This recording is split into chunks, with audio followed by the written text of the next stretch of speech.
Hey everybody, it's me, Lloyd, with the weekend update. Can I say that trademarked? I need to look that up.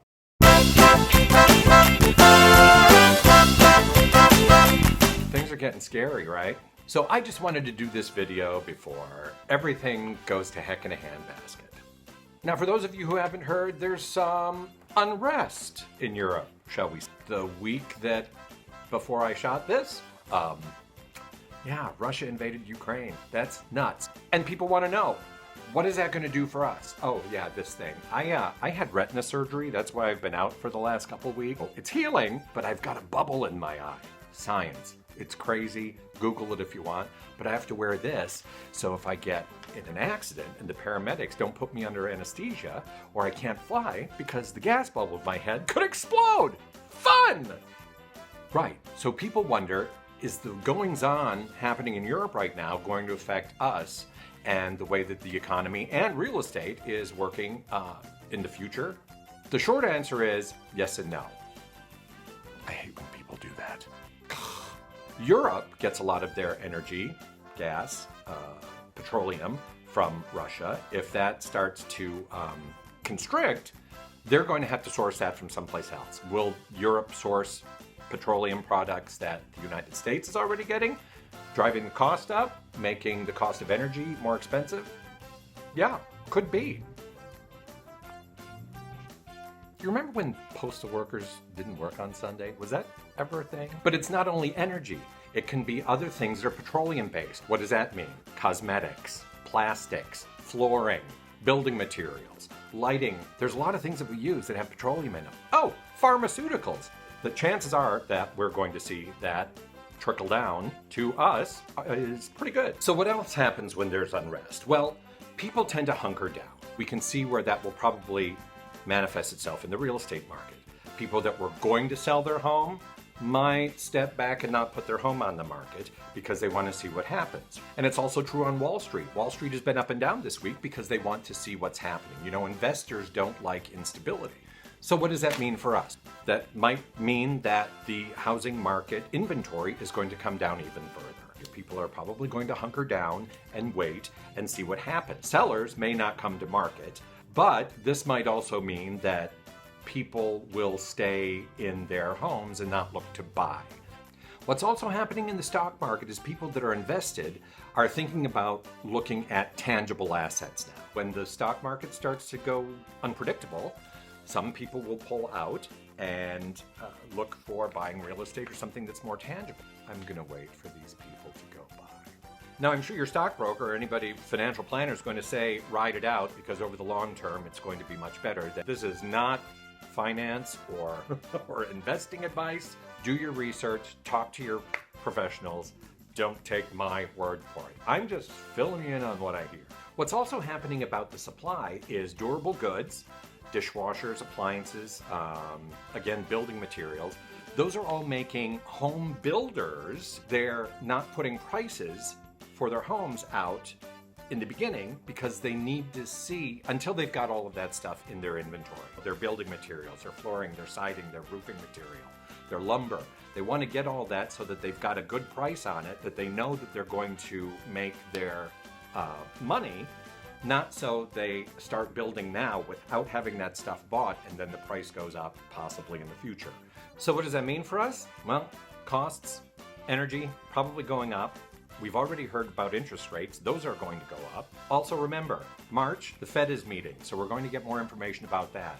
Doing what they can to control inflation, but they're trying to ride the edge of it because they don't want to overcorrect. We're going to learn more about that in March. What does that mean for you? Stay in touch with your real estate agent. Stay in touch with your lender. Why?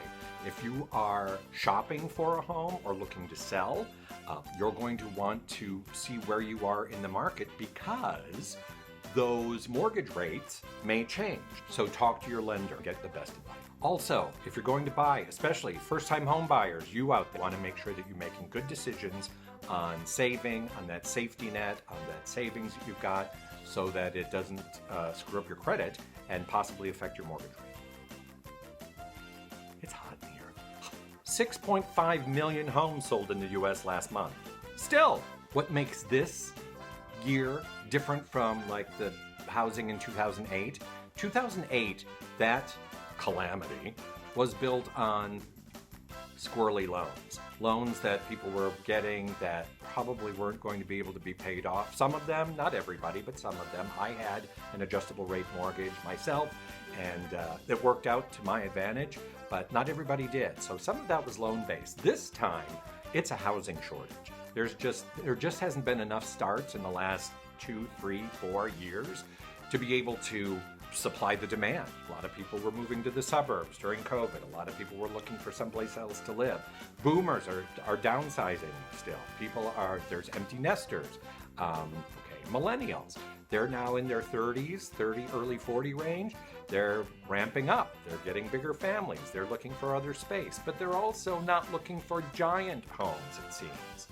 What's finding out is that homes in the 1,500 to 1,700 square feet is really what millennials are looking for. They don't want to have a big energy footprint. They don't want to have a lot of care like a bigger home would. Baby boomers who are downsizing or empty nesting, they're looking for stuff in about the 1,900 square foot range. It means that there's two competing groups of people that are looking for somewhat similar size of homes on the market.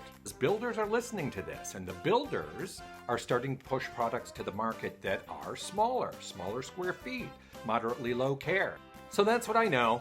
If you have any better information than me, please put it in the comments below. Please subscribe. Try to update everybody on what I know, because you know me. If I know it, everybody. Well, that's not a good thing to say.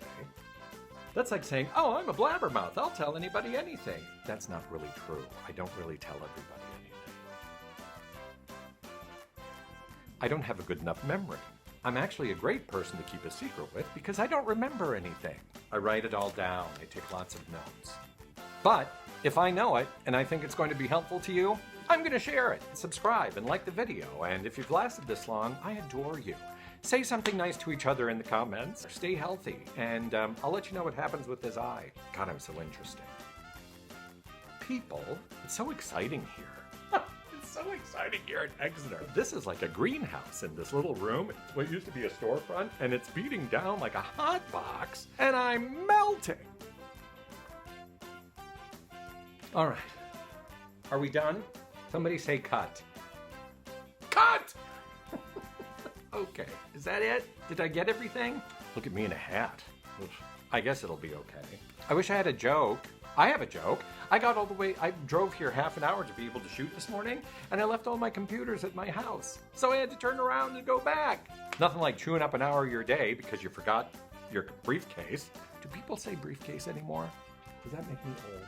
What do people say? Hey, millennials, if you're watching, what do you call a briefcase? Did I just really ask that? A man purse, a satchel? I'm perplexed. Let me know. Call me. Call me!